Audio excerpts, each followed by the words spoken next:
Bismillahirrahmanirrahim. Assalamualaikum warahmatullahi wabarakatuh. Alhamdulillahirrahmanirrahim. Saya panjatkan puji syukur kehadirat Allah Subhanahu wa Ta'ala, Tuhan yang Maha Kuasa. Dengan rahmat dan karunia-Nya kita bisa berjumpa kembali di kuliah online dengan media video pada saat ini. Pada kesempatan ini saya akan menyampaikan materi tentang peran perilaku pasien dan respon sakit atau nyeri pasien. Pengertian perilaku. Perilaku yang dimaksud di sini adalah perilaku manusia, adalah semua kegiatan atau aktivitas manusia, baik yang bisa diamati langsung maupun yang tidak bisa diamati oleh pihak luar. Itu adalah pengertian perilaku manusia menurut sumber Nota Atmojo. Pengertian pasien. Pasien yaitu setiap orang yang melakukan konsultasi masalah kesehatannya untuk memperoleh pelayanan kesehatan yang diperlukan, baik secara langsung maupun tidak langsung, kepada dokter atau dokter gigi. Itu adalah pengertian dari pasien menurut Undang-Undang Nomor 24 Tahun 2004. Pengertian peran perilaku pasien dapat diartikan sebagai berikut, yaitu semua kegiatan atau aktivitas yang bisa dilakukan pasien, baik yang bisa diamati langsung maupun yang tidak bisa diamati oleh pihak luar, untuk memperoleh pelayanan kesehatan yang diperlukan. Itu adalah pengertian peran perilaku pasien yang disarikan dari Nota Atmojo tahun 2003. Selanjutnya kita akan belajar tentang teori dari respon nyeri pasien. Pengertian nyeri. Menurut Schmeisser dan Baer tahun 2001, nyeri ialah pengalaman sensori dan emosional yang tidak menyenangkan akibat dari kerusakan jaringan yang aktual maupun potensial. Itu adalah pengertian nyeri.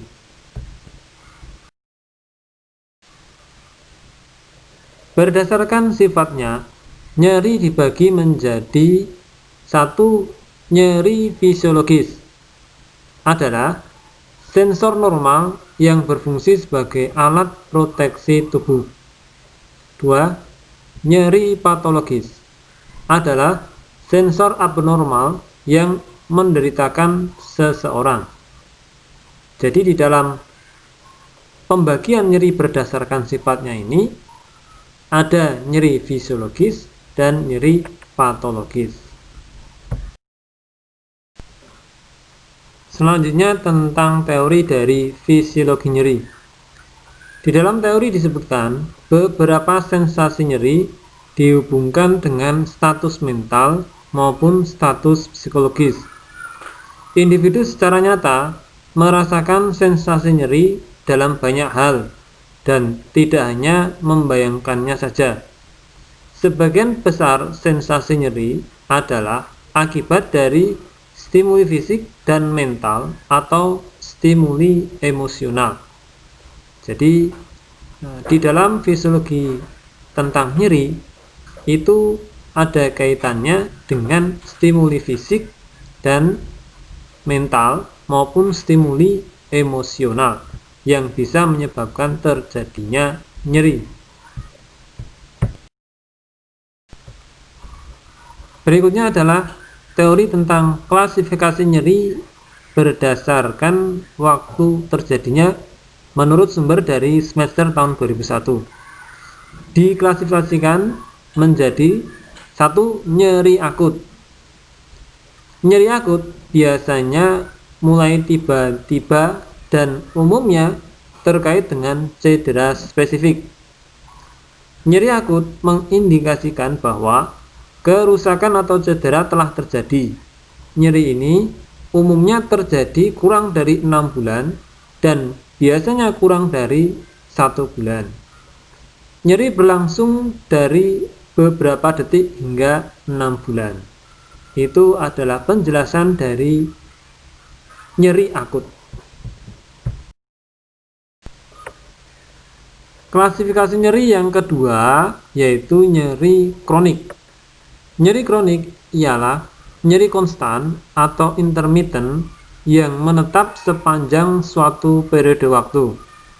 Nyeri ini berlangsung di luar waktu penyembuhan yang diperkirakan dan sering tidak dapat dikaitkan dengan penyebab atau cedera spesifik.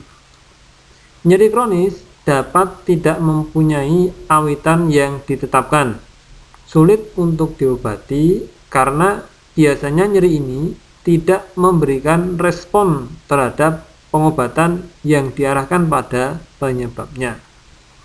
Itu adalah penjelasan dari nyeri kronik. Berikut ini adalah gambar dari skala nyeri yang bisa digunakan untuk mengukur tingkat nyeri. Di dalam gambar ini ada skala nyeri dengan angka mulai dari 0 sampai 10. Jadi di dalam melakukan pengukuran nyeri, pasien itu ditanyakan, misalnya apabila 0 itu adalah tidak nyeri dan 10 itu sangat nyeri. Kemudian ditanyakan kepada pasien, nyeri yang dialaminya itu menurut pasien di angka berapa. Kalau 0 tadi tidak nyeri dan 10 itu sangat nyeri. Nah, mana dia menyatakan angkanya? Ya. Kalau misal pasien menyatakan angka 5, berarti itu nyeri di sebagian. Kemudian ini ada gambar orang ya, wajah orang ya berbentuk bulat. Untuk mengukur skala nyeri ditanyakan kepada pasien, disuruh memilih dari gambar ini pasien itu termasuk yang gambar yang mana yang nyeri yang dialami itu. Kalau gambar yang putih ini tidak ada nyeri, dan gambar yang merah ini yang paling ujung sebelah kanan itu sangat nyeri ya. Mana yang dipilih pasien? Kalau misalnya memilih yang warna kuning yang nomor 3 dari kiri ini, berarti dia nyeri, tapi skalanya masih 4 kalau diangkakan ini. Nah, itu adalah penjelasan dari pengukuran tingkat nyeri dengan skala angka dan skala gambar. Faktor yang mempengaruhi nyeri menurut semester tahun 2001 antara lain 1. Pengalaman masa lalu. Individu yang mempunyai pengalaman yang banyak dan berkepanjangan dengan nyeri akan lebih sedikit gelisah dan lebih toleran terhadap nyeri dibanding dengan orang yang sedikit pengalaman mengalami nyeri. Namun, hal ini tidak selalu benar. Seringkali lebih berpengalaman individu dengan nyeri yang dialami, makin takut individu tersebut terhadap peristiwa yang menyakitkan yang akan diakibatkan. Sehingga di sini nyeri itu bisa dipengaruhi oleh pengalaman masa lalu.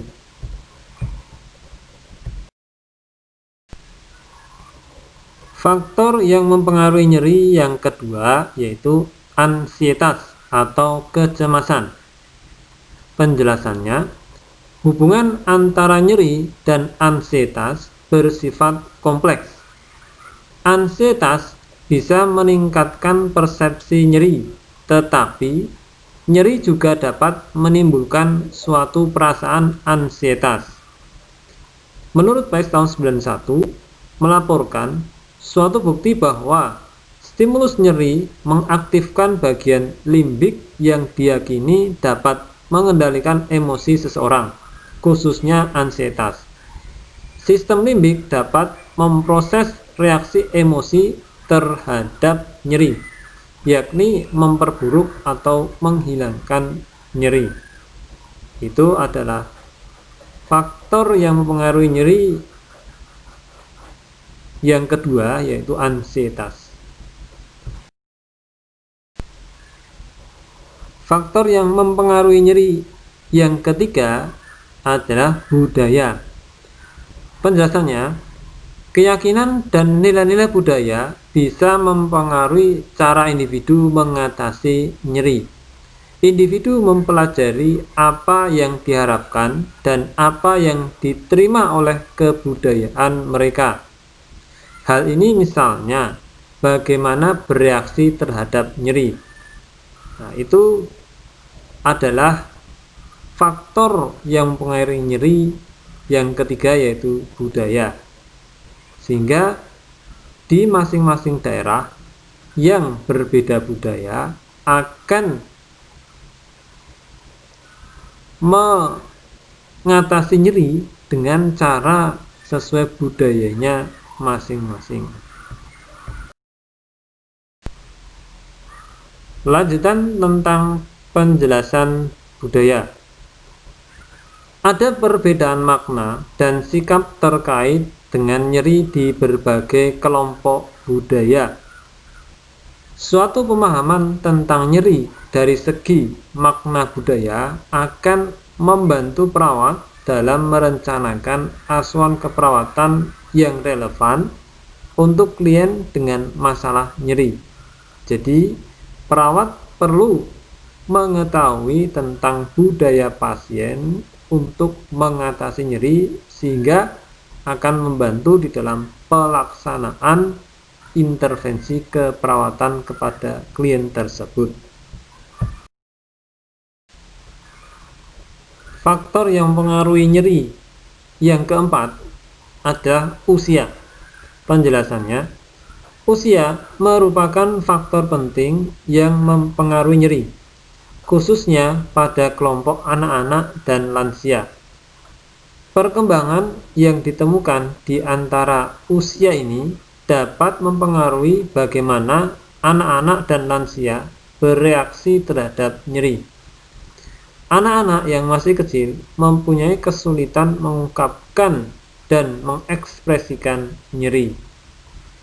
Ini adalah penjelasan dari faktor yang mempengaruhi nyeri keempat, yaitu usia. Berikutnya, faktor yang mempengaruhi nyeri yang kelima adalah efek plasebo. Penjelasannya, plasebo merupakan zat tanpa kegiatan farmakologik yang berbentuk tablet, kapsul, cairan injeksi, dan sebagainya. Plasebo terdiri atas gula, larutan salin normal, dan atau air biasa. Karena plasebo tidak memiliki efek farmakologis, obat ini hanya memberikan efek dikeluarkannya produk ilmiah atau endorfin dalam sistem kontrol descendant, sehingga menimbulkan efek penurunan nyeri. Jadi, faktor yang mempengaruhi nyeri yang kelima yaitu efek plasebo.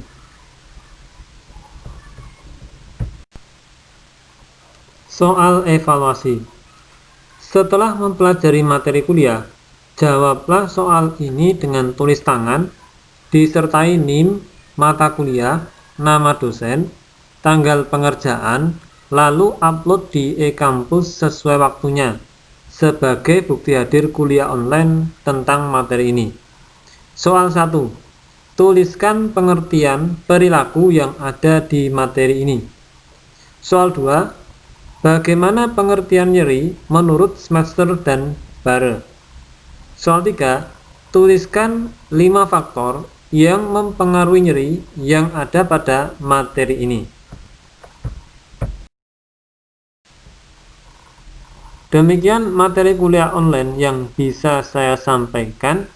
Saya harapkan bisa dimengerti dan dipahami oleh mahasiswa, dan mahasiswa bisa mengerjakan soalnya dengan baik.